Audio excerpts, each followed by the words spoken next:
Thank you, Senator, as always. A couple of my other House colleagues that popped in that I want to recognize briefly. Brendan Boyle. Thank you, Brendan, for coming. Senator Casey was here. He had to run off to the floor to go vote. Senator Klobuchar is here as well, who saw me wandering the streets last week and gave me a ride, so thank you for that. We'll be hearing from a couple other of my colleagues, Barbara Lee, who is here, John Lewis, who is here as well, Jamie Raskin from Maryland, who just walked in. Thank you all for coming.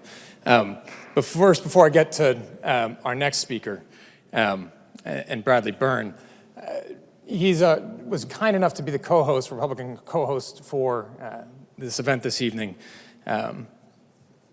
We had a couple of just kind of casual conversations, and he mentioned how he followed my grandfather when he was younger and was a Democrat way back when.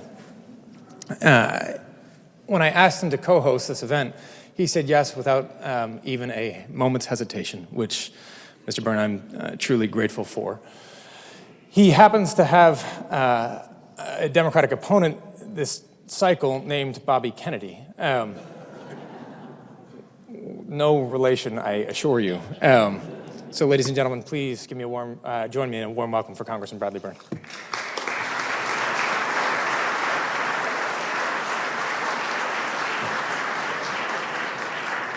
It is an incredible honor for me to be here today. 50 years ago, I was a teenager, and like hundreds of thousands, if not millions of teenagers across America, when Senator Kennedy stood in this room and announced for president, it was electrifying.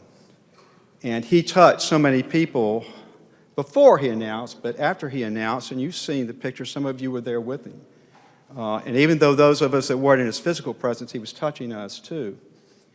A couple of weeks ago, we had, I know John Lewis is here, the annual pilgrimage to Birmingham, Montgomery, and Selma. And we had Robert Dorr with us in Montgomery, John Dorr's son, who, by the way, reminded me that John Dorr was a Republican. And we heard the stories of what Senator Kennedy and John Dorr did in Alabama in the 60s. And I said then, and John was there to hear it, I'm going to say it again, that changed Alabama forever. So much so that the congressperson from Selma is an African-American woman named Terry Sewell, who grew up in Selma at Brown Chapel Church. And Senator Kennedy spoke to us teenagers because our parents kind of identified with President Kennedy. But even though Senator Kennedy wasn't that much younger than President Kennedy, we identified with him because he spoke in a different way. He spoke directly and genuinely and sincerely to us across every line that you can imagine. And we said, we like that guy. And that was somebody that could inspire us for a long time. And he did inspire me. I got to go with Carrie and the family to South Africa to celebrate the Ripples of Hope speech. Was that 2 years ago, Carrie? A great trip. What a great honor to be there for that. And I just got to tell you, even though I slipped away to the other party, that doesn't mean that I don't carry in my heart the things that Senator Kennedy said and meant to so many of us. The speech I remember the most is the one on the tragic night that Martin Luther King was killed. And y'all know this very well, but there's one particular part of it that I think resonates today. What we need in the United States is not division. What we need in the United States is not hatred. What we need in the United States is not violence or lawlessness, but love and wisdom and compassion toward one another and the feeling of justice toward those who still suffer within our country, whether they be white or they be black.